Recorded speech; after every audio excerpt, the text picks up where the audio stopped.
Kazino Admiral lažybos, Kazino Admiral. Nesaikingas lošimas gali sukelti priklausomybę.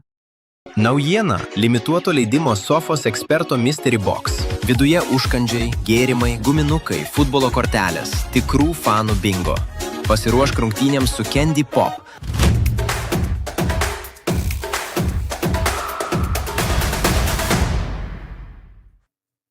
Sveiki, su jumis laida Įvartis, pasaulio čempionato apžvalga, kurioje šiandieną tikrai daug įspūdingų mačų.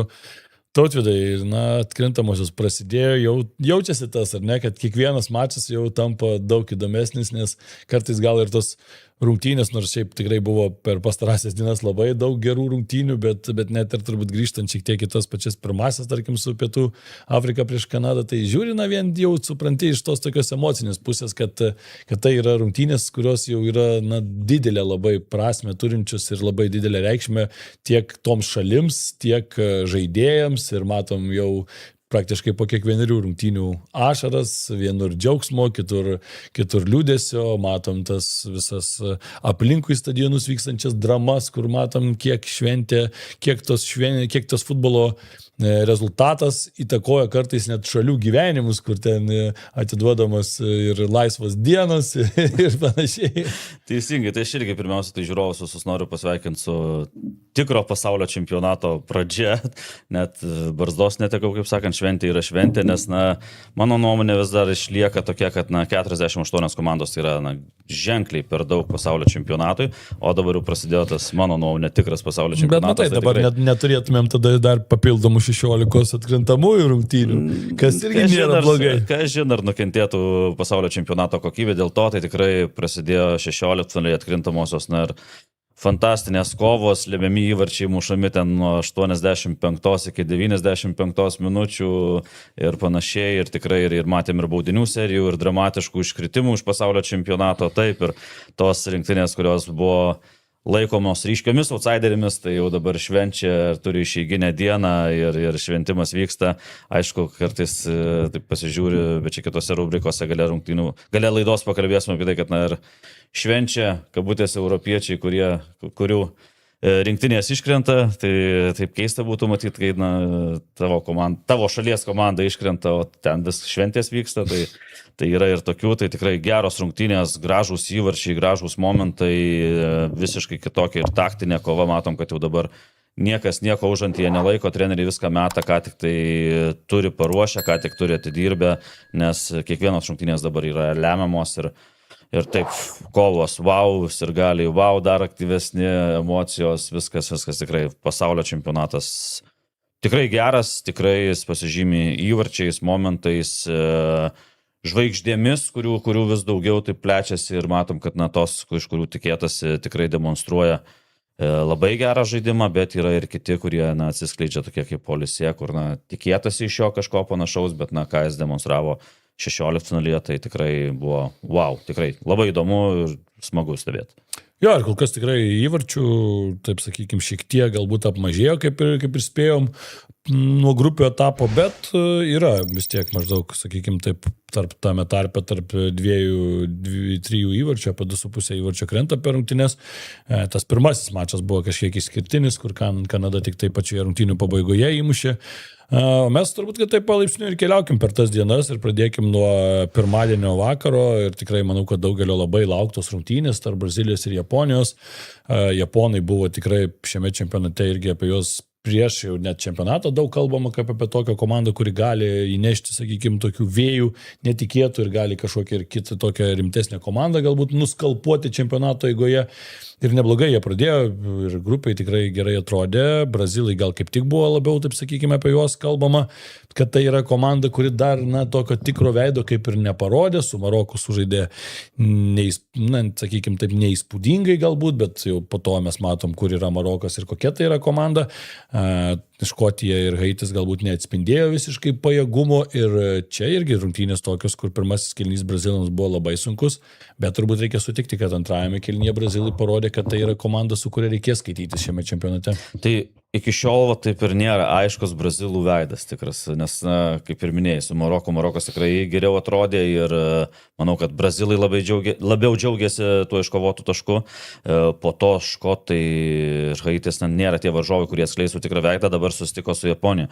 Japonija taip, ta komanda, kuri, kai kas priskyrė ir prie juodų ir kliukų, kad jie gali nustebinti, nes labai drausminga komanda ir tikrai subalansuotos visos grandys, nėra tokių labai ryškių lyderių, gali iššauti bet kuris tose rungtynėse ir tikrai pirmas kėlinys toks buvo įdomus iš Japonijos pusės, kad jie tikrai neužsivėrė kaip ne kurios kitos komandos, nes vis dėlto brazilai laikomi favoritai, neužsivėrė, jie atakavo, kūrė atakas ir tikrai gražus įvartis, pats perėmė kamuolį, kai iš Usano ir pats įsiveržė link vartų ir tikrai gerą į apatinį kampą, ten Alisonas nieko negalėjo padaryti, bet po to, ką manau, kad Japonų didžiausia klaida buvo, kad jie visiškai užsidarė ir tada jau jie pradėjo saugoti rezultatą. Žaidžiant prieš brazilus, vis dėlto potencialas puolime yra didžiulis, tai atsilaikyti minimum valandą prieš brazilus, tai yra praktiškai neįmanoma. Ir tikrai kaip jie besistengtų ir Japonų treneris po to ir pasakė, kad visą atsakomybę prisėmė savo, kad komanda, sako, žaidė gerai, viskas buvo kaip gerai, taktinius planus vykdė, bet išlaikyti pranašumą, tai yra valanda prieš brazilus vis dėlto.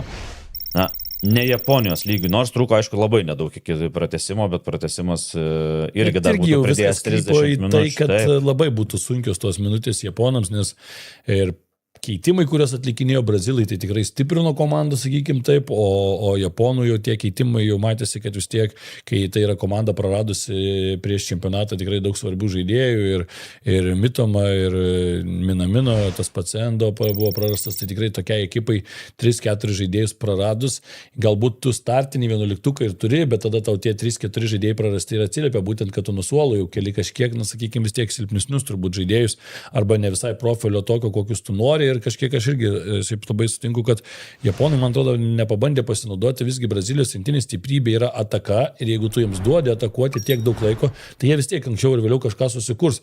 Silpnybė, kaip ir mes daug kartų kalbėjom, yra ten ir krašto gynėjai galbūt tokie, kur Danil ir Klaida atliko prie to įvarčio įmušto.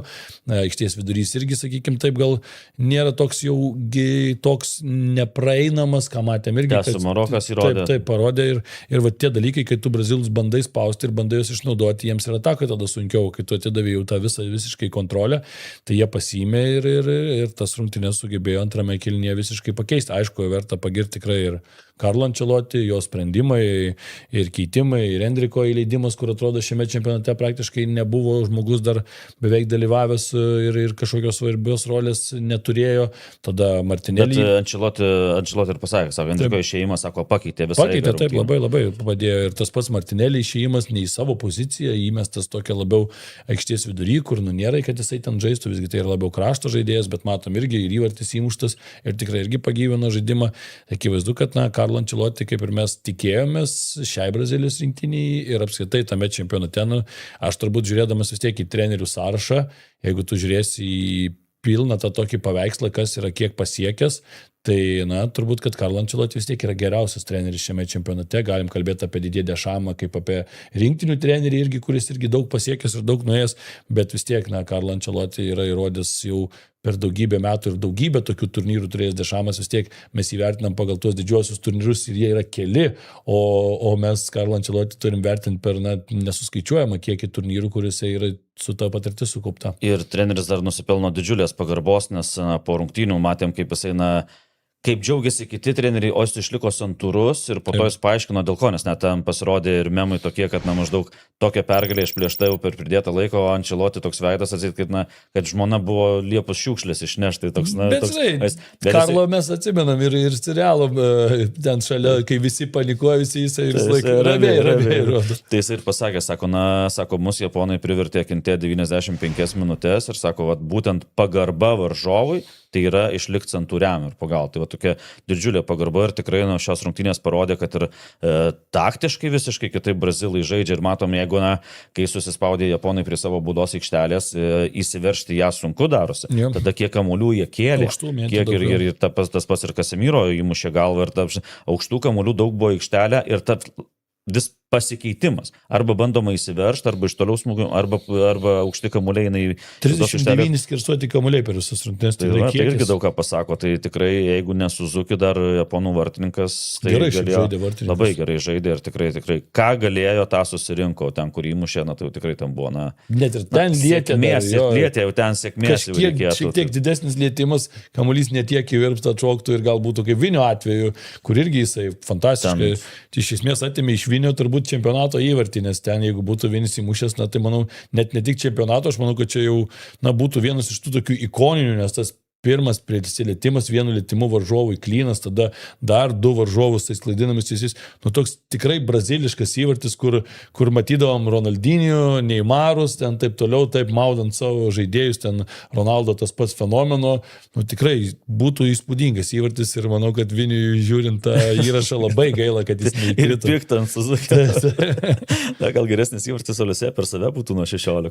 Tas irgi rimtas, bet žinai, kad aš sakyčiau, tokių įvarčių, kur su smūgiais, mes turim vis tiek daugiau kažkokių ten akrobatinių, atsimenam Richarlisoną irgi tą smūgį, tarkim, praeito čempionato metu, o tokių jau, kur beveik nuo vidurio priėmus kamuolį, kad tu praeitum pro keli žaidėjus, retai tokie atsimink, kada paskutinį kartą matėm tokį įvartį pasaulio čempionate. Ir dar tas išorinė tokia, žinai, ne, ten fantastika, tai žinai, būtų ten tikrai papuošus visas apžvalgas ir viską. Tai, bet sakau, Suzuki tikrai jis daug prisidėjo prie to, kad turėjo vargti iki 95 minutės brazilai. Tai tikrai, vėlgi, Gimaršo reikia irgi atiduoti duoklę. Vėl jau kelintos rungtynės, jis tikrai tą vidurį valdo, perdavimai tokie, kad irgi varžovai nežino, ko tikėtis. Tai tikrai, man atrodo, ir dar matosi, kad jis dar įsibėgėja, dar yra potencialo kur tobulėti. Tai ir antras kėlinys, tai net XG ten bendras 2,07 pas brazilus, tai antrą kėlinį 1,7, pas japonus 0,04. Tai aišku, tie skaičiai čia ne matematika, čia futbolas, taip. Bet matom, kad japonai antrą kėlinį visiškai nieko nekūrė ir tai buvo klaida, bet aišku, iš kitos pusės, kaip žaidži taip, kaip leidžia tau varžovai, o varžovas neleido nieko. Jo, brazilai tikrai reikia pasakyti, kad susitvarkė šitoje vietoje gerai su oponentais ir vis tiek, jeigu taip pažvelgsi į visą kontekstą, tai japonai praktiškai net nei vienos progos rimtos neturėjo šiose rungtynėse, nes tas įvartis, tai irgi tai nėra kažkokia jau įspūdinga proga ir tikrai ne kiekvieną kartą iš 20 metrų smūgiuodamas įmušį įvartį ir ypač dar Alisonui vartuose čia jau tikrai turi pasisteng, kaip sakant. Jo, keliaukim į... Nors Alisonas man toks sunkokas, atrodo. Sunkokas. Apskritai, brazilai, sakykim, taip yra dar vis tiek ir net po šių rungtynių lieka mislė, bet, sakyčiau, vis tiek nusipelno turbūt daugiau pagarbos, matant, kad tai yra komanda, kuri vis tiek ir su Maroku žaidė, sakykim, taip, apylygės rungtynės, tai pirmam kėliny ten 21 minučių labai buvo sunkios, bet atsiminkim, kaip buvo atlikti Karlo Ancelotti ėjimai, buvo ten Ibanėsas išimtas, Danilo įmestas, paskui dar kažkiek ėjimų taktinių, tai tikrai brazilai susitvarkė ir antram kėliny praktiškai Maroko irgi neleido nieko, tai kažkiek galima irgi nurašyti, kad tu išeini 20 minučių, turbūt pačių pirmų čempionato, tu nelabai gal dar irgi įsivaizduoji, kaip tu čia atrodysi tam fone, tai sakykim taip, dabar turbūt labiau jau reikėtų brazilus vertinti pagal mačą su Japonija, kuris tikrai nebuvo prastas.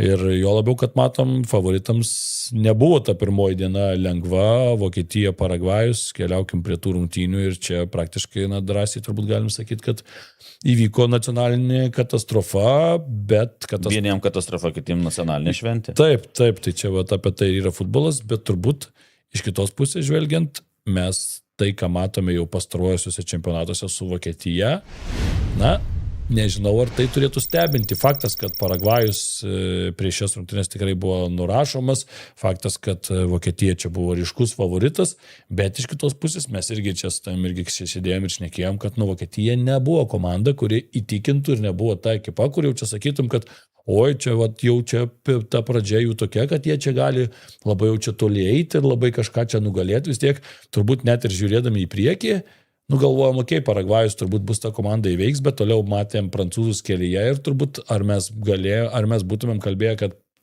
kad Vokietija gali įveikti prancūzus, tokių dviejų, kai susitinka tokios dvi milžinės, vis laik gali visko nutikti, bet vis tiek būtumėm, turbūt dėlioję taip, kad prancūzai būtų tos varos labai labai ryškus favoritai. Na, Paragvajus išėjo į aikštę su vienu tikslu - atsilaikyti. Taip. Atsilaikyti, o dar ir įmušė įvartį ir tikrai geras įvartis. Pritraukė Almironas 2 varžovus, meta į kraštą, tikslus perdavimas ir atbėgęs vienas mažiausių žaidėjų iš TNC. Jo, Enciso. Bums galva įvartis, o kur gynėjai. Man viską vainikavo, pavadinkim taip negražiai, bet vokiečių trenerio Nagelsmano pasakymas. Mes nesam pasaulio elite.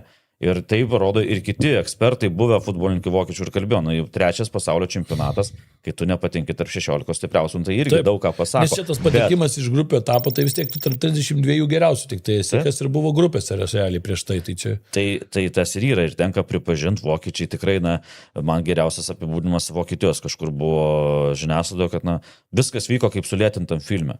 Ir negali su tuo sutikti, nes taip vangiai kažkaip žaidė ir vokiečiai netranda tokio lyderio aplink, kurį suktųsi žaidimas. Prisiminkim, ten aš dar esu matęs ir tą Karlas Heinzas Rumenigė kaip aplink. Po to ten Mateusas, tai buvo ten iš vis toks komandos variklis, kad jo visur buvo pilna.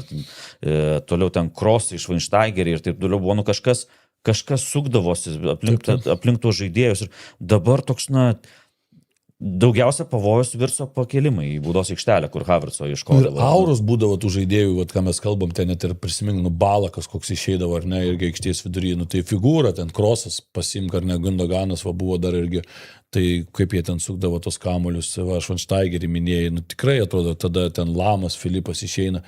Dabar, tu pasižiūri į tą komandą, kas yra šitos komandos auros, tas toksai nešėjas. Kimichas, tikrai solidus žaidėjas, viskas gerai, bet vėl, kas Nagelsmanas su Kimichu šitam čempionate padarė, nukišo į dešinę, kur realiai, mano nuomonė vis tiek, jeigu mes žiūrėsim iš Vokietijos vidurio saugų ir ten irgi dėsim Kimichą, ar ne, kaip iš tos pozicijos žaidėja, tai jis ryškiai yra geriausias tos pozicijos žaidėjas, geresnis už Mečą, geresnis už Pavlovičių, už Gorecką ir ten taip toliau.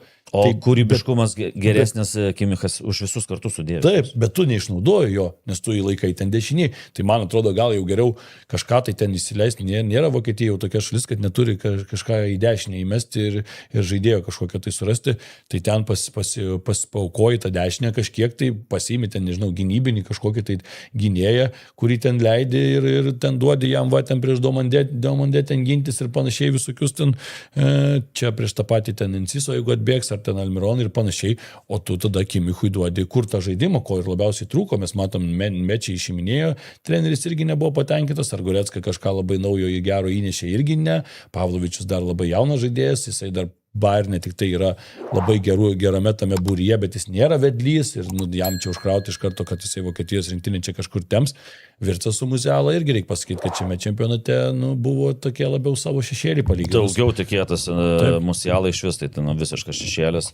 Ar čia po tos traumos, ar šis neįsivažiuoja. Sprendimas neleisti jos čia startinį sudėtį irgi kažkiek keistas. Ir žaidžiant su Paragvajum, čia man tas nelankstumas, tai iš tikrųjų, kai tu nebūni stovykloje, nebūni treniruotėse, nebūni susirinkimuose, tau sunku spręs, bet tikrai ar nevertėjo, tu žinai, kad Paragvajus susilaiginsis, ar nevertėjo tą Kimichą stumti į vidurį, žinai, bet jeigu tu, aišku, ruošiesi visą ten mėnesį ir kiek laiko. Bet žinai, bet tu dabar prieš Paragvajų pakeiti irgi taktinę schemą, nes tu gali kažką keisti, tas nelankstumas toks tikrai atsiliepė, nes nutrūko greičio, tokių nestandartinių sprendimų, trūko kraštus, kad greičiau keistų kažkaip, tikrai viskas vyko kaip sulėtintam filme. Taip. Aišku, visi dabar vokiečiai pasiteisinimui ir tas pats Nagelsmanas atseit skandalas dėl to neįskaityto Bet dabar vėl įvarčio. dėl vieno momento Dėl vieno momento tu ir čia pratęsimo momentas, tai tu per 90 minučių 120 minučių turi. 120 tai tu per 90 minučių įveikti tą varžovą ir tau nereiks kalbėti apie tai, kas buvo ten 107 minutę. Nu, tai... Ten mano nuomonė, tai tikrai teisėjo klaida, teisėjas ten nežinau, aš turiu dvi pusės šitoj pusėje nuomonė, žinau. Tokia labai silpna pražanga. Kad silpna, tai aš sutinku. Netgi, ta prasme, net ta pražanga išprovokavo vartininko kritimą, o ten pats realiai, pats pajutęs kontaktą, pats nukrito, nors aš visą laiką vartininkus, bet šitoje vietoje tai tikrai, bet čia apie šitą momentą mes negalim kalbėti, kai vokiečiai, žaisdami prieš Paragvajų, kur tikrai, aiškus outsideriai, ten laiko kamuolį, antrą kėlinį 79%, bet nieko iš to neišspaudžia. Tai taip, progų buvo ten ir tą dar pataikė, nepataikė tiksliau normaliai kamuolį, kaip iš kelių metrų, jau mušė galvą, bet prie pat vartininko ir vartininką, buvo tų kažkokių porogelių, bet kad būtų toks visiškas dominavimas ir kad ten uždaužytų, tai tie patys brazilai matom su japonais, ką kūrė brazilai ir ką kūrė vokiečiai.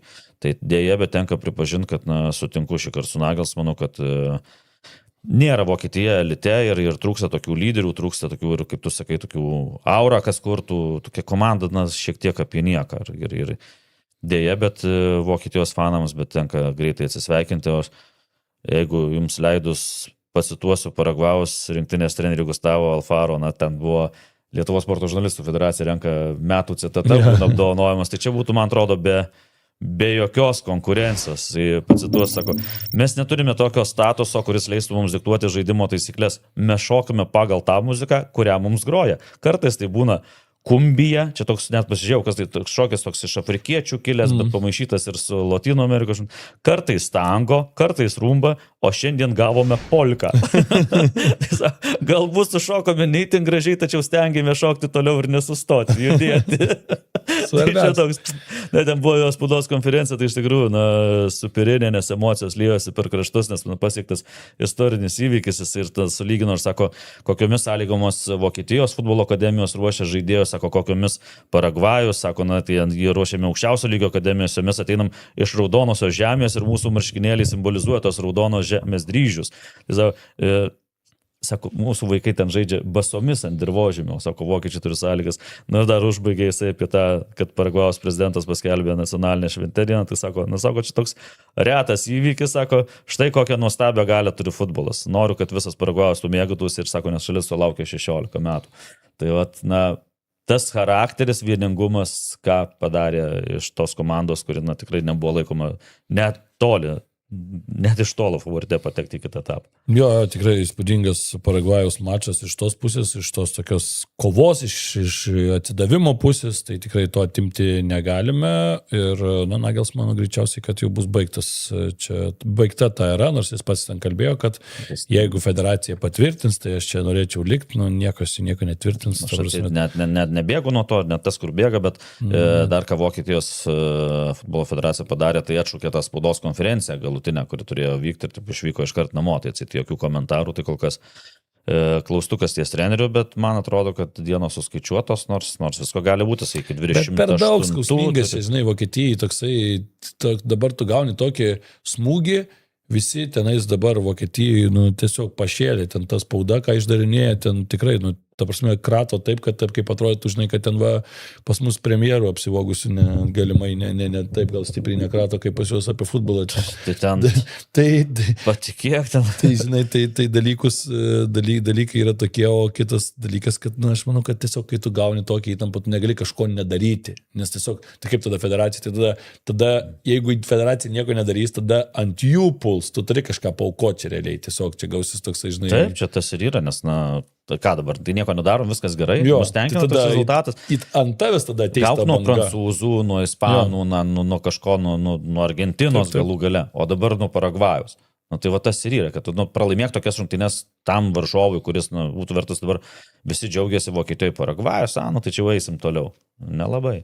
Taip, sudėtinga ten situacija ir aš manau, kad tikrai čia nėra variantų, kaip ir nėra varianto, tiksliau jau žinome, kad tikrai neliks trenerio poste Ronaldas Koemanas, kurio simpatijas iš mano pusės jau turbūt daug kartų esat girdėję ir žinomi ir viskas taip ir pasibaigė, kaip ir aš tikėjausi, jau pirmą mačą pamatėmės, kad tai yra treneris iš dar kosmoso kažkokia tai sunkiai suvokiama ir sunkiai suvokiau aš ir šitose rungtynėse, ką jis čia norėjo padaryti, išleistos 3 vidurio gynėjus, paaukot aikštės vidurį, kur tu turi De Jongą, Gravenberchą, turi Reindersą, vienus geriausių Premier lygos saugų, kitas Barsai žaidžia vienas geriausių apskritai savo pozicijų žaidėjų pasaulyje ir tu atiduodi varžovams visišką kontrolę, atiduodi jiems kamuolį, išeini su 3 vidurio gynėjais, tavo krašto žaidėjas per visą liniją įtampa Mickey Van de Venas, ta prasme, aš nesuvokiu, tai tada tu į rinktinę nepasiimi Frimpongo, kuris yra kosminis wingbackas ir tada, nes tu sakai, kad mes nežaidžiam tokią taktiką ir tada įsileidi tokią taktiką, tai, aš nesuprantu iš viso apie ką, kodėl ir kaip ir, tikrai realiai tai net kažkiek, nors tikrai simpatizuoja Nyderlandų irgi futbolui, bet kažkiek džiaugiuosi, nes tokius šūdus čia darant, tai tiesiog neįmanoma, kad tu žengsi toliau, jo labiau žaidžiant prieš tikrai labai solidžią Maroko komandą. Tai ir būtent, kad visi tą kalbą, visi tiek Nyderlanduose, tiek kiti ekspertai, ten Ibrahimovičiaus, tai necituosim, ten jau, ko gero visi matė, iš olandiško futbolo buvo pavirsta kažkokie parodyti, ir tie viską aukštinkom, kamulio kontrolė 30%. Olandai. Tai vienu metu antram kėlinykai buvo nuo pradžios iki to water breako, tai buvo 80-20. Taip, o pratęsimas 17-83, 17% Olandai, skrajojantys Olandai.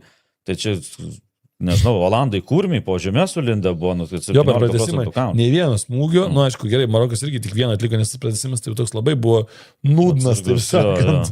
Bet vis tiek, tai tas pats tik žinų, 0, lygiai 0, tai ką tu gali. Tai iš tikrųjų, Koemano visą tą laikotarpį vainikavo šios rungtynės, kur dar meistriškumo ištraukdavo žaidėjai ir nusistatydavo. Kaune dar matėm irgi Koemano. Kaune lygiai tas pats buvo, nes dar tik tai atrėždamas tiem kritikam, kad leido tiek daug gynėjų, tai pasakė, kad sakana, mane kritikavot, kad gynybai per mažai dėmesio, o dabar išleidau daugiau gynėjų ir dabar vėl mane kritikuot. Tai tikrai, nesavęs ten. Net Maroko treneris pasakė, sako, mus labai nustebino Olandų toks gynybinis futbolas, sako, mes to nesitikėjom, sako, tokio žemo gynybinio bloko, nes jie mėgsta kontroliuoti kamuolį, bet žinai, nebūtų Marokas, sako, tokį žaidimą priėmiau kaip pagarbo ženklą mums, sako, nes po 22 metų, sako, su mumis irgi skaitosi. Tai tikrai tas žaidimas buvo toks, nežinau, baisus žaidimas, kur tikrai, ten amžinatelis į Kroifas, man atrodo, vartosi dabar tenais. Tikrai amžinatelis, nes gerai, kad jis nemato tokio futbolo Olandų, nes dar tokio futbolo gal nebuvo, nes tikrai tai Olandai ir tuo kombinaciniu, tuo tokio atviru, tai tas totalinis futbolas terminas ir virto iš Olandų atėjo tas terminas, kad totalinis futbolas. Dar kitos sporto šakos atstovai, ten treneriai klausdavo, kas tai yra totalinis futbolas, pasižiūrėkit Olandus ir tada žinosit, kas yra totalinis futbolas. Tai, o čia dabar viskas nuo gynybos, viskas gynybo. Kaip, ką, tai jeigu dar Gakpo įvartis, tai iš vis būtų tokios rungtynės, kur ten Marokas visiškai dominavo, ir tolimi smūgiai, ir ten Briuginas atrėmė 5 smūgius, kur tokios neatakuojančios rungtynės, bet atrėmė 5 smūgius. Ir gerų buvo situacija, ten ta buvo situacija, kur Saibari galėjo užsidaryti, bet ten labai nepatogiam aukštį tas kamuolys atšoko čia pro pilvą, kur praėjo, kur taip nei galva, nei koja, bet ir daugiau buvo situacijų, kurios nebūtinai buvo Marokas, kurias užbaigė nebūtinai smūgiais ir dar jos į statistiką neįeina, bet tu kai žiūri tas rungtynės savo akim, tai tas akies testas, kad dar labiau, sakyčiau, dominavo Marokas šiose rungtynėse, net negu parodo statistininkai, kurie momentai. Ir sakau, tiesiog dar nedaug, aišku, trūko, kad Olandai čia išgyventų tas rungtynės, nes reikia pasakyti, kad Džiopas įvartį įmušė tik tai per pridėtą laiką, jau vidurio gynėjas atėjęs, tai nedaug trūko, kad jie būtų ištraukę šitas rungtynės iš esmės, bet čia būtų visiška sėkmė ir tas įvartis, net kurį jie įmušė, toks irgi atsitiktinis, ten kamuoliai bam, užmetė kažkur, nubėgo, atidavė kamuolį, aišku, Gakpo įvartis labai daug emocijų sukėlė, žinom, kad didžiulė tragedija Gakpo šeimoje ir matėsi, kad ir žaidėjui tas įvartis toks buvo ta išleidimo, tokia kažkokia emocijos visa komanda labai stipriai palaikė, net ir tribūnose matėme ir ašaros, ten visko, tai gražus įvartis, bet kažkiek būtų turbūt simboliška ir gražu iš tos pusės, tik tai, kad Olandai, jeigu būtų laimėjęs šias rungtynes, kad būtent Gakpo įvartis būtų jas nulėmęs, bet reikia turbūt pasakyti ir dar kitą dalyką, kad ir Virgilas van Dijkas kaip komandos kapitonas, tai ir prie įvarčio situacijos ten jo buvo žaidėjas atėjęs už jo nugaros. Stovėjo, gavo už kalnieriaus ir dar po to rankom kažkas į kitus žiūrė. Tai jis vis laik tom rankom mojuoja, mojuoti nereikia eiti baudinį mušti, kai esi komandos kapitonas, bet matom ir čia kiaušų neatsirado. Tai, kaip sakant, o paskui pamatėm, kad vėlgi Olandai ir baudinių serijos. Dar Marokas galėjo nedavesti, nes Rahimis kokį... ten Vemruginas vėl ištraukė ten fantastišką ir koją, ir ranką, ir ten buvo... Ir nebuvo blogas smūgis iš tikrųjų. Taip, viskas buvo gerai. Pramušė į vartininką. Jo, ten pasiguldė gynyboje, žinai, varžovo, tikrai gynyba, bet tokia pusiau gulinti Olandų gynyba. Baudinių serija, tai aišku, buvo viena iš tragiškiausių šiaip čempionatų istorijai, nes tikrai daug tragiškų, Timberio ten smūgis, tai iš vis, kaip sakyčiau, mėgėjose pas mus presė nėra kas taip prastai pildytų baudinius, arba jeigu ir yra, tai neprileidžiami tada yra, nes ten 1,5 metro nuo vartų kokį pralėkė, dar seniai nematė. Esu pramušęs panašų, bet dar štangą lietė. Ne, tai kai štangą, tai matėm, ne čia štangų irgi buvo. Tai vidurinė pasaulio čempionatas. 1,5 metro nuo vartų ir į didelius vartus mušant čia reikia sugebėjimų iš tikrųjų. Arba kai vartininkas buvo, ten stovi toje vietoje ir tu mušį įras, tai stovintis, taip parankit. Atstatė. Dar beliko, žai.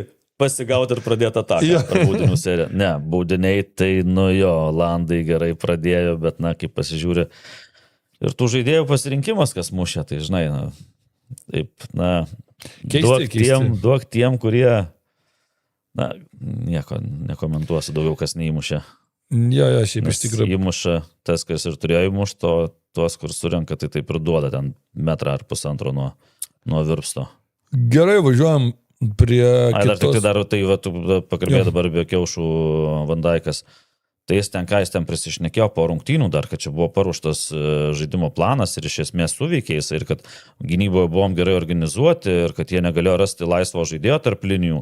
Tai mes ten 2 dienas ties tuo dirbom ir taip toliau ir panašiai. Tai kai ten sulygino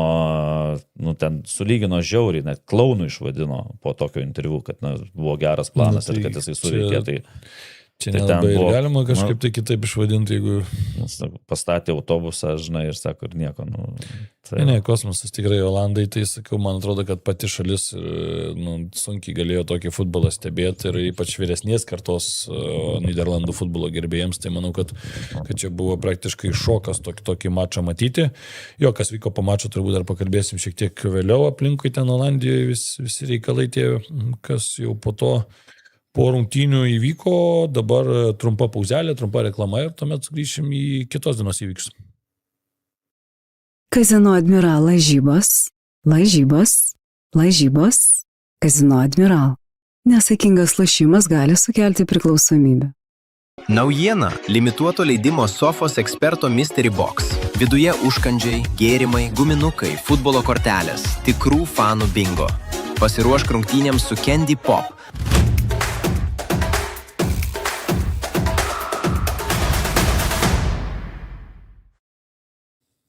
Sugrįžtame ir mano rankose yra Sofos eksperto rinkinys, kurį galite įsigyti ir jūs, candypop.lt. Užeinate, gaunate nuolaidos kodą ODANGAU, mėgaujatės nuolaidomis ir mėgaujatės tuo, kas yra viduje. Tai čia yra tikrai... Jisai dabar mėgaujasi, bet spėšia, tai išsinešiu aš po laidos. Paskui jo, tai toks rinkinukas, visko pilna, matot puikiai. Ir gėrimų, ir įvairiausių guminukų, net šitie labai mėgstami yra ir dar tokie specialūs pasaulio čempionatai paruošti ir su buciukais, ir su marškinėliais, ir su taurėm, tai tikrai labai įspūdingi. Na ir dar kas svarbiausia, tokį reikalą galit gauti irgi kortelės, kuriuom paskui galit džiaugtis ir po čempionato, čia viskas kita daugiau valgoma, tai jau, kaip sakant, ilgai neišbūna, nes tikrai skanėstai rimti, o korteles po to galit dar, kaip sakant, turėti kaip tokia relikvija praktiškai iš kartos į kartą galit perdavinėti. Taip, aš tai dabar labai gailiuosi, kad neturiu tų išlikusių sąsiuvinių 86 metų pasaulio čempionato, kur ten vėliavėlės braižydomės, lentelės, sudėtis ir susakinėdavom, tada ten 2 žurnalai būdavo galimi iš užsienio Stadion, čekų ir vengrų Kepeš Sport, man atrodo. Tai susitaupydavai per vasarą. Braškės parinkdavai, bulvių pakasdavai. 36 rublius net prenumerata kainavo. Tai, oi, reikėjo pavargti. bet po to įdomu prisiminti, kad tai ir čia tos kortelės, tai tikrai prisiminimų ilgam lieka. Reikėjo pavargti ir norvegam, kad žengtų į kitą varžybų etapą. Tikrai sakyčiau, kad man bent jau kol kas turbūt geriausios rungtynės per abiejas dienas iš tos pusės, kad abi komandos išėjo žaisti futbolą, žaisti savo žaidimą, sakykim taip, ir tikrai abi turėjo nemažai progų, tai ir kamulio kontrolė tą parodo, kad beveik identiška, ten 47-53 smūgių, šiek tiek daugiau atliko Dramblio kaulo krantas, vienu smūgiu daugiau į vartų plotą pataikė, bet iš esmės turbūt ir XG labai panašus, ir viskas, kas vyko aikštėje, tikrai panašu, buvo labai apylygės komandos, ir tas netgi ir FIFA reitingas, vieni 33, kiti 31, irgi turbūt nemažai pasako kitokio, aišku, stiliaus ekipos, kai, aišku, tu turi tokius puolėjus kaip Holandas, kaip Sorlotas, tai yra tikrai žaidėjai labai aukštinus, Sorlotas matome labiau dešinėje, šiek tiek ten bazuojasi, nėra tokio puolėjo pozicijoje žaidžiantis žaidėjas, bet vis tiek tai yra vis tiek komanda, kuri ir tos aukštus kamuolius tokius labiau metą, ant Holando matėm, kuris nebuvo labai pastebimas šiuose rungtynės, reikia pasakyti, ir tikrai po rungtynių ir atkreipė dėmesį daug kas Norvegijoje, kad ir abu lyderiai nesužaidė labai jau gero mačo, ir Martinas Edegaras daug klaidų darė aikštės viduryje, kai kuriuose ir pasirinkimai net kartais kamuolių, bet mes ką ir šnekėjom, kad Norvegija nėra 2 žmonių komanda, tai nėra tik tai komanda, kurios būtinai turi šitie futbolininkai vesti, taip, Holandas įmušė įvartį, bet ten toj situacijai turbūt, kad jau praktiškai bet kuris žaidėjas profesionalas buvęs toj pozicijoje įmuštų, nes ten ataka buvo nuostabi, bet aišku, šiose rungtynėse praktiškai toks suspindėjęs buvo pagaliau Antonijo Nusa su jo fantastiška įmuštų įvarčių, bet po to reikia pasakyti, kad ir Dramblio kaulo krantas įmušė nuostabų įvartį, Amadas Diallo atsakė irgi savo šedevrų. Man kas patiko, kad nuo pat pirmų minučių, ten, kai žiūri vokiečiai Paragvajus, tai tu žinai, vieni ginasi, kiti bando atakuoti ir taip toliau, o čia išėjo abi komandos, išėjo laimėti. Ir tie atakuoja. Man čia net gaila, kad nebuvo pratęsimo, aš norėjau visai, kad čia buvo šitos rungtynės buvo iš tikrųjų, aš jau galvojau, kad bus pratęsimas, jau buvau įsitikinęs, kad bus pratęsimas, bet ką tu išskiri ir Nusą, ir tai aš dar išskirčiau Bergą. Tikrai labai geros rungtynės, tikrai kažkaip toks, Odegoras dar daręs, nėra toks, kokį buvom įpratę matyti Arsenalo klube, pavyzdžiui, už praėjusį sezoną ar anksčiau. Šis sezonas prastas buvo, tai kol kas toks atrodo ir atsineša. Žaidimas dar taip, ir matosi iš jo Odegoro ir toks, tas nervingumas, nes matėm ten teisėjo asistentą su vėliavėlė, ten apšaukė porą kartų, taip, kad realiai būtų taip, aikštės teisėjai apšaukęs, tai būtų tikrai kartelę. Būtų gavęs geltoną. Dar kaip kapitonas tai truputį gelbėjo. Taip, bet žinai, kitas dalykas vėlgi, tas tavo rėkimas, tas tavo toks užveda komandą. Lyderystė jisai pademonstravo. Ko pas vokiečius nebuvo, kad kai nėra auros tenais, tai čia ta aura buvo. Ir dar žinai, kas man patiko, kad jisai iš gilumos daug kamuolių prisimdavo, ir to tokia ramybė, šiek tiek irgi, kai reikėdavo norvegams palaikyti kamuolį, jisai tą padarydavo, nes, ten puolime gal tiek nedavė, bet tuos dalykus bent jau padarė toks, tada dažnai matai, kad gal tau ten neina, tai tada kažkokį kitas funkcijas atlieki, tai taip, kad visiškai prastai žaidė, tai negalim. Ir kelti kampiniai jo, tai tikrai fantastiškai. Ir tu nežinai, kokio laukti ten. Ir Sorlotas turėjo vieną progą, kur tikrai ten gynėjas ištraukė nuo vartų linijos, tai būtent po pakelto kampinio. Tai man tas patiko Norvegų toks, kad vėlgi atsiranda dar žaidėjai, kurie patraukia komandą, jeigu tavo lyderiai neblizga. O apie Holando, tai žinai, tas įvartas toks, šiek tiek po to, kai žiūri kartojimus, net juokas įmonės, jau taip pastatė koją maždaug jau, žinai, kai ten anksčiau sakydavau, mato antraštę, žinai, Rytojaus laikraščius. Bet nuo kulniuko biškelį atšoko, žinai, ir kad per silpnas kažkaip, ir per arti vartininko, ir tada pats į priekį dėt startą, o rytoj ten veidas jau toks maždaug, maždaug yra. Bet labai ir pats juokėsi, net ir po rungtynių. Sakau, toks vaizdas labai geras buvo, bet Staulis Ulbakinas, norvegų treneris, ir pasakė, sako, Holandas, ne tik tai, kad jisai mušti įvažius, bet jisai ir kiek jis pritraukia varžovų ir taip toliau. Aišku, ir gynyboje, kiek grįžta, jisai atidirba ir galva, kiek jis standartų. Prakel tokį arklį, tokio ūgio, žinai, tai čia 2 metrai, žinai, tai užima daug vietos, daugiau negu vartininkas rankas iškėlęs. Tai tikrai toks nairis, tai aišku, šioje vietoje Bergas pritraukė 3 varžovus ir kur perdavimą atidavė. Na, sakau, taip, norvegai tikrai geras futbolas iš abiejų pusių buvo ten, toj pusėje, Dialo tas įvartis, fantastiškas, prasimės toks, kaip Messi stiliaus, taip, ko įdėm, trumpai, cik. Pepe ir Diamandė žaidė geras rungtynės. Labai irgi geros rungtynės buvo, tikrai labai patiko man šitos rungtynės ir tokios įdomiausios, nes nebuvo galima pasakyti, kad kažkuris favoritas yra ir kapojosi, kiek negailėdami ten, nesirikiavo prie baudos aikštelės, nesigynė taip jau aklai, o atakavo ir vieni ir kiti, ir tų progų buvo ir skaunant.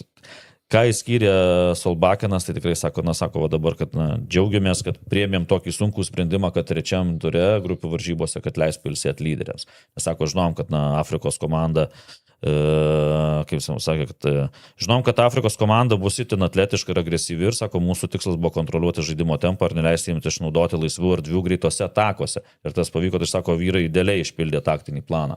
Tai va, tas tikrai matėsi, nes planas tikrai geras buvo, nes tarp greitų kontratakų praktiškai tokių ir neturėjo Dramblio kaulo krantas, kur yra jų stiprybė. Nes tas greitis, vis dėlto afrikiečiai už šiaurės europiečių šioje vietoje tai tikrai daug greitesni yra. Ir tikrai neturi Norvegija tokių greitų saugų ir gynėjų, kad gaudyt juos, kaip pasileidžia į greitas kontratakas, bet to neleido sukurti ir tada pasakoja pergalė. Jo, tikrai solidžiai Norvegai atrodo ir manau, kad turės galimybę ir su brazilais tikrai pasigrumti. Čia bus labai įdomi pora. Kitame etape tikrai sakyčiau, kad Norvegijai nieko geriau negali įsivaizduoti. Tu eini į tokias rungtynes, kur po 28 metų patekęs į pasaulio čempionatą savo tautai dovanoji mačą su brazilais, tarp 16 geriausių pasaulį, laimėsi, iš vis kosmosas pralaimėsi Brazilijai, nieks tau ten nieko nepasakys, tai tikrai šiai komandai čia yra šventė ir kol kas tą šventę jie puikiai naudojasi. Toliau žvelgiant į tai, kas vyko per pastarasis porą dienų, prancūzų pergalė prieš Švediją, turbūt, kad čia, sakyčiau, apsistosim mažiausiai įspūdingai žaidė, aišku, Prancūzijos tas visas atakuojantis potencialas, Kyliano Mbappé 2 įvarčiai, Olise 2 rezultatyvūs perdavimai, aš sakyčiau, kad ta trijulė, mačiau, kažkur labai gerai buvo palyginta ir labai panašumų daug turi, čia yra kaip 2002 metais turėjo brazilai Ronaldo, Rivaldo, Ronaldinho, tai ta Dembelė, Olise ir Mbappé, man turbūt arčiausiai to yra per visą tą laikotarpį nuo tų 2002 metų. Nežinau, ką pasakyti, prognozavom, kad tu sakai, man atrodo, aš sakai, kad 3-0 laimės, aš sakai 4-1, kad 3 įvarčiais laimės.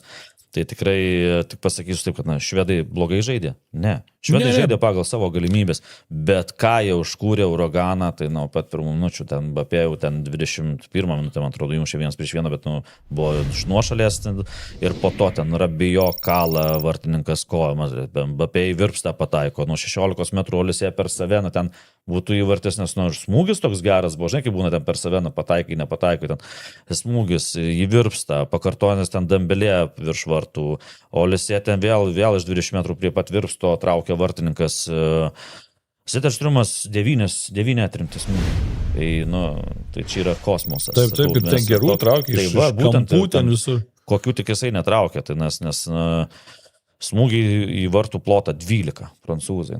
Tai kai tu geriausias tavo gretose vartininkas pralaimėjęs 0-3, tai irgi daug ką pasako, bet aš tai čia kepurę nusiimu ir lenkiu galvą prieš Olise. Va šios rungtynės buvo, vienos rungtynės buvo Mbappé, kitos Dembelė, o Olise ką išdarinėjo tokius perdavimus, kur tu, vienas perdavimas tarp kojų gynėjų ir išvedė vienas prieš vieną, kitas perdavimas Mbappé, kuris atlieka visą, kai žiūri iš šono, visą gynybos liniją, tai paima ir Kaip Nukerta ir tiesiog, nukerta taip. viskas gynėjai lieka. Ir ten tu nežinai, ką daryti, tai išeina tas pats Barkoleis, ten guldo, muša ir tu nežinai, prie kurio šokti, prie kurio ką daryti. Net tas prancūzų atakuojantis potencialas, tai atrodo net kažkiek nelabai legalus, kai tu žiūri, atrodo, kad kažkas panašaus. Tu net žiūri, pavyzdžiui, šitą dabar prancūzų komandą ir tu galvoji, kad ir ten, tiesiog, nežinau, Mbappé ir Dembélé, tarkim, išimk. Abu. Ir dar nėra problemų čia. Įsileidė Duevo, Barkolą, išeis Širkiai, jeigu labai reiks ir toliau. Pasiimi, žinai, kai Mateta yra dar. Kai prieš rungtynės rodo startinę sudėtį ir atsarginius. Ja. Tai, man atrodo, bet kuri pasaulio rinktinė iš tų atsarginių, oi dar kaip pasirinktų naujokų biržą pasidarytų. Labai rimtai. Ten antrą 11 sudaryk ir jisai tau čia irgi iki pusfinalio gali eiti, jeigu netoliau dar. Taip. Tai man tik patiko Grahamo Poterio pasakymas, kad, jisai, sako, futbole viskas įmanoma, tačiau asmeniškai šiame čempionate nemačiau geresnės komandos už Prancūziją. Ir sako, sveikinimai Prancūzijai, manau, norėdami su jais konkuruoti, privalėjome sužaisti tobulos rungtynės, tačiau būsiu visiškai atviras. Net ir tobulos mūsų taktikos šiandien būtų neužtekę, nes varžovų meistriškumas buvo tiesiog kito lygio. Ir sako, nėra silpnų vietų nei vienoje grandyboje. Taip. Tai tokia situacija, aišku, man irgi patiko Didie Dešamas, kuris, irgi po skaudžios netekties, po mamos laidotuvių grįžo atgal ir matėm Mbappé pirmą įvartį įmušęs, iš karto pribėgo prie trenerio, apsikabino ir atėjo, pribėgo visi žaidėjai ir tikrai treneriui atidavė tokią pagarbą. Tai Dešamas pasakė, taip, viskas geros rungtynės, viskas gerai, bet kiekviena diena nauja istorija. Jis taip, jau spaudos konferencijos nuleido komandą ant žemės, kad sako, viskas gerai, bet sako, kiekvienos rungtynės vis per naują ir sako, turim būti ant žemės, jei norim laimėti. Nes čia, kai iš vienų rungtynių viskas susideda, visko gali būti. Tai kad nebūtų netikėtumų, tai jo ta patirtis ir leidžia laikyti tą komandą ant žemės, nes ką jie žaidė, tai jie ne ant žemės žaidė, jie padebesiais skrajo, tikrai fantastiškai žaidė prancūzai. Jo, švedai neturėjo čia praktiškai jokių galimybių, nors šiaip Švedijos, aš sakyčiau, kad komanda reikia kažkiek pagirti, nes nuo tų tokių apskritai atrankinių, kurios buvo tragiškos jiems, kurie ten iš visi komanda nebuvo panašus, tai bent jau šiame čempionate mes pamatėme, kad jie turintys tam tikrą potencialą ir sakyčiau, kad šitoje vietoje tai kaip tik sakyčiau, kad Grahamas Poteris turėtų toliau darbuotis ir su šitą komandą akivaizdu, kad jisai gali tikrai iki, tarkim, Europos čempionato juos paruošti, talento tikrai yra jaunų žaidėjų, Bergvalas, ten Ajerį, aikštės vidury, per porą metų tikrai paaugs kaip futbolininkai, žaidžia būtų Premier lygoje, žaidžia gerai. Tai manau, kad tos potencialą šitą komandą turi, nekalbu apie ten kažkokius, tai žinai, Europos čempionato nunešimus ir panašiai, bet tikrai tapti bent jau komanda, kuri ten pretenduos į ketvirtfinalį, ten tarkim Europos čempionate ar kažkas panašaus, tai tikrai yra įmanoma, turint ten Isaką, Jokeres, turint Elangą ir tų žaidėjų tikrai solidžių yra, bet, prancūzai tikrai akivaizdu, kad yra šiuo metu tiesiog iš kitos lygos ir iš kitos operos komanda. Ir paskutinis mačas naktį Meksika namuose Ekvadorą įveikė 2-0 ir dar kartą turbūt Meksika tiesiog pademonstravo, ką reiškia tokiuose turnyruose namų pranašumas.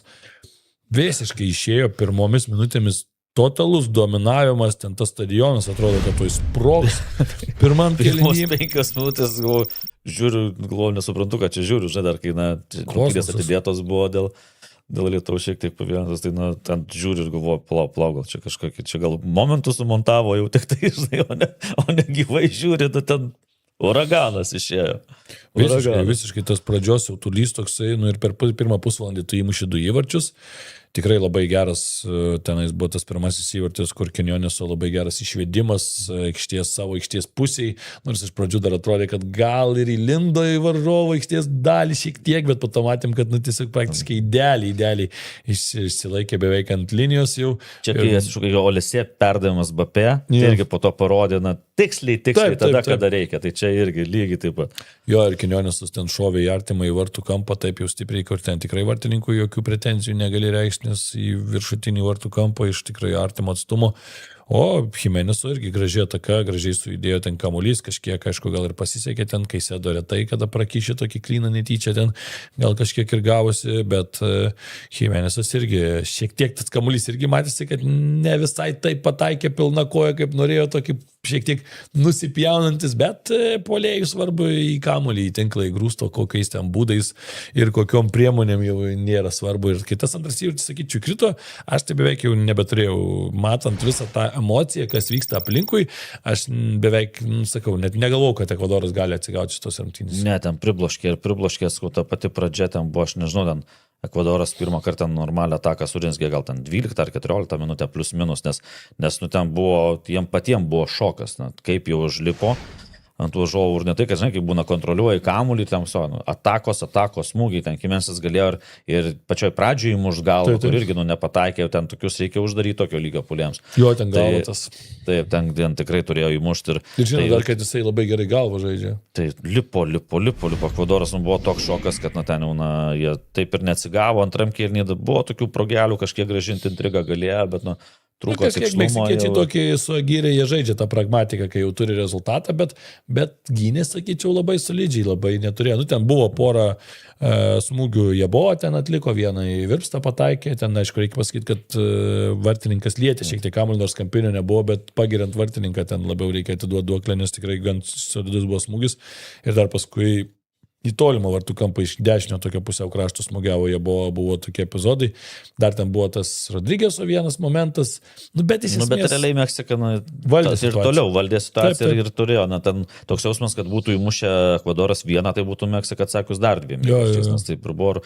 Ir beje, Meksika, kalbam apie puolimą, gynybą, toliau lieka be praleistų įvarčių.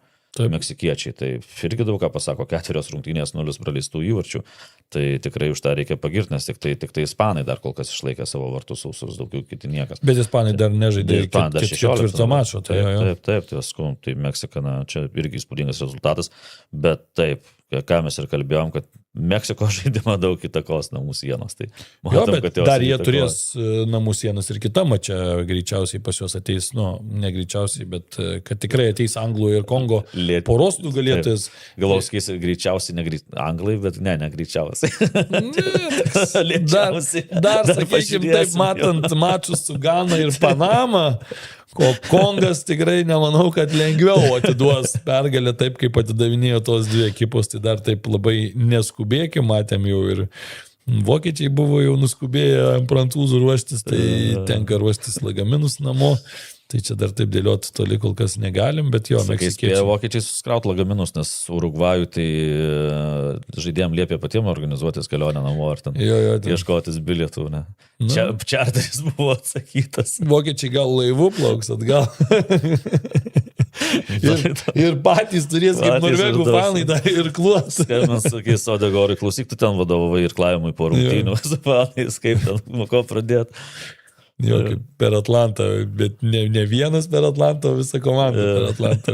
Irgi žygis filmuos, paskui ten realybė šou. Svarbu, kad grįžtų į klubus prieš sezoną spėtų. Na, tai nieko, bet gerai pasiruošė fiziškai, viršus tikrai geras. Tai va, tai tokie reikalai, mes perbėkim dabar, kas laukia mūsų per artimiausias dienas, o laukia tikrai daug vėlgi karštų dvikovų, daug įdomių dvikovų ir jau šį vakarą būtent ir viskas prasidės, tokiu labai, sakyčiau, patogiu metu, šiame čempionate praktiškai tokios prabangos beveik neturim, kad 7 val. Vakare žiūrėti futbolą, tai Anglija prieš Kongo, Demokratinė Respublika. Na, aš vis dėlto manau, kad Anglija laimės, 2-0 sakau. Aš galvoju, kad išbesdės, bet 1-0 šitokį paimsiu. Tik tai pačioje pabaigoje rungtynių. Aš nesakau, kad neišbesdės. Irgi, žinai, ten taip nebus labai lengva. Belgija, Senegalas, čia manau, kad labai įdomi pora šiaip laukia. Belgai kol kas tikrai nieko labai gero nedemonstruoja. Ir aš gal čia visai norėčiau šaut, kad visgi Senegalas 2-1. 2-1 Senegalas, man ir atrodo, nes man atrodo greičiau paims jie belgus, nes belgai tikrai sudėtinga ilgai konstruoja atakas, o Senegalas gerai bėga, tai dar ir dar gynėjai belgų manęs tai neįtikina visiškai, o ten Sadio Mane, Ismailas Sarai įvairūs ir taip toliau, tai ten problemų. Man atrodo užbėgios. Jo, čia gali būti Jungtinės Amerikos valstijos, Bosnija. Aš čia spėju, žinai, kaip spėju 1-1, baudiniai ir Bosnijai nuneša amerikiečius ir baigės tas hypas. Aš ir galvoju, kad baudiniai tikrai bus, bet aš galvoju, irgi galvoju 1-1, bet galvoju 2-2 tegul ne, nes įmuš ir tie, man atrodo, čia apsikeis 2-2, bet baudiniais, tai aš sakau, kad amerikiečiai laimės. Ok, Ispanija, Austrija, čia jau rytojaus reikalai. Manau, kad ispanams nesudarys problemų, Austrai kažkaip, aš galvoju, gal 2-0. 3-1, sakau, ispanai. Aš galvoju, kad dar nepraleisiu, ispanai. Portugalija, Kroatija, čia manyčiau, kad ir kaip slogiai Portugalai atrodo, bet, kroatai irgi nieko labai įspūdingo nedemonstruoja. 3-1 Portugalijos naudai. 3-1, gerai, aš irgi galvoju 3-1, sakysiu. 3-0. Gal pasitems Portugalai, kai labiausiai reikia. Ok, ir tada naktį rungtynės tarp Šveicarijos ir Alžyro, nors čia ne naktį, o labiau gal jau ryte 6 ryte 6 jau bus gerai prašvitę, galima bus jo atsikėlus jau žiūrėti, tai Šveicarija, Alžyras 2-0, Šveicarai taip labai paprastai, metodiškai. Šiandien daug kas sutampa, 2-0 aš ir su Šveicarija. Tai va, tokie reikalai, pasaulio čempionate tikrai daug visko ten vyksta, dar pabaigoje turbūt po raudoną kortelę padalinsim. Tai aš jau užsiminiau šiek tiek, kad tiem europiečiam, kabutėse, kurie gyvena... Inžinieriam ir gydytojam? Jo, kur aukštų technologijų, ten pačių aukščiausių technologijų darbuotojams ir taip toliau. Tai, kur, pavyzdžiui, gyvena Niderlanduose, tai, po to viskas krypsta link to, kad po to tik tai riaušės neramumai būtų sukeliami ir jau matom, pastoju dabar, tie emigrantai iš Šiaurės Afrikos, ypač šalių, tai ten ar Afrikos čempionatą kas nors laimi iš jų, ar pasaulio čempionatuose, ir visokie bardakai iš karto susirėmimai su policija, automobilių daužymai, padegimai ir taip toliau. Tai, galų gale, tai tu švęsk, aišku, tu erzini tuos vietinius olandus, kur jie tam pralaimėja ir turi girdėti ant tavo mašinų, signalus, šūkavimus, bet dar ir riaušės kelt. Tai čia absurdas dabar, tai taip. Bet aš jeigu tu matytum dabar Lietuvoje, šalia manęs dabar statybos vyksta, tai tu, iš Vidurinės Azijos pilna ten dirba. Ir tu dabar gyveni savo ramiai ir uzbekai ten įmuša įvartį 3 nakties ir prasidėtų dabar uzbekų čia signalizavimai Vilniaus mieste. Jo, galų galia, tai vis tiek tu turėti duoti kažkiek tai tos pagarbos, net kažkiek tu gyveni toje valstybėje, tai tu naudojasi. Ta valstybė suteikia visą švietimą, dėl švietimo gali ten klaužnai, sveikatos apsauga ir taip toliau ir panašiai, ir galų galia užaugina futbolininkus tam pačiam Marokui. Taip. Marokė kiek yra gimusių rinktinės futbolininkų? Keletas vos. Tai sakau, ir pastovi tos riaušės, tai dėl riaušės, tai aš kažkaip vis tiek, pavyzdžiui, aš vis tiek suvedu visus šie dalykus tą patį, kaip ir, pavyzdžiui, Paryžiui buvo. Aš manau, kad nėra čia tik tai futbolo dalykai, čia turbūt dar yra ir tos juodosios technologijos, kur naudojasi žmonės tokiom situacijom, o yra žmonių, kurie dirba tam tikrom, sakykime, pusėm, padaro tuos pradinius veiksmus, o tada, bandos tas jausmas ir, vienų banda ir, ten lengva valdyti po to. Taip. Bet, pastovi tas vyksta. Tai tas labai tragedija. Dabar ten centre ir parduotuvės įsikūrusios ir žmonėm į darbus ir taip toliau, ten tiek įsivysto viskas, kad po to, ten turi išvaryti mašinas iš tenais, užkalt langus, kad neišdaužytų ir taip toliau. Tai kiek galima, nes nežinau, kiek Europą dar kentės tokius. Jo, tai mano raudona kortelė tokiems europiečiams. Tai šiaip, žinok, irgi prisidedu, labai kažko neturiu geresnio, ten tai FIFA turiu, bet jau pridalinta, tai dar gal paliksim ateičiai, kaip sakant, kad sukaupsim tokį, gal kai jau čia bus mažiau rungtynių, tai tada turėsim daugiau laiko pašnekėti apie tuos visus dabar mūsų laidą ir taip jau šiandien sako mums. Dar žiūrovo buvo klausimas. Jo, tas įdomus, galim panagrinėti. Ten buvo klausimas, kad kažkurį iš komandų, žodžiu, nėra kažkokios specifinės, toks hipotetinis labiau klausimas, kad bėga į priekį kažkurios komandos, ten, tarkim, vadinkim, komanda A prieš komandą B, A komandos žaidėjas bėga 1-1 prieš vartininką ir staiga už B komandos vartų sėdintis kažkoks aistruolis įmeta, tarkim, kamuolį į aikštę ir koks tada būtų scenarius. Tai šiaip įdomi situacija, nes nelabai pasitaikanti, bet vėl manau, kad... Nelabai pasitaikanti, nes matai kamuolius žiūrovų, čia ne beisbolas, ne beisbolas surenka, nes matom dabar irgi ten... Dėl panašių priežasčių. Vienos rungtynėse ten gal 3 kamuolius pagavo, nes... Tai dėl panašių priežasčių ir surenka, kad jie nebūtų tenais paskui. Ir jie iš karto privalo atiduoti, nes beisbolė ten pasiliekė. Bet tarkim, jeigu labai greitai ką tik mušė, ten ir dar nespėjo paimti ir kažkas tokį, nežinau, gal net mestų tam pačiam stewardui ir tas nepagautų ir, įkristų. Tai aš šiaip manau, kad visų pirma tai nebūtų stabdomas, nes dabar mes matom jau, kad liberaliau žiūrima, kamuoliai antri įkrenta į aikštę ir tiesiog jeigu netrukdo ten visiškai žaidimui, tai nebent jeigu kita situacija, jeigu tas kamuolys gulėtų ten ir dar muštų jį ir pataikytų, tai va čia tada čia būtent yra taisyklės, nežinau, plus minus apie 10 metų, nes anksčiau jeigu tik antras kamuolys aikštėje, iš karto stabdomos rungtynės, kad kol nepašalinamas antras kamuolys iš aikštės.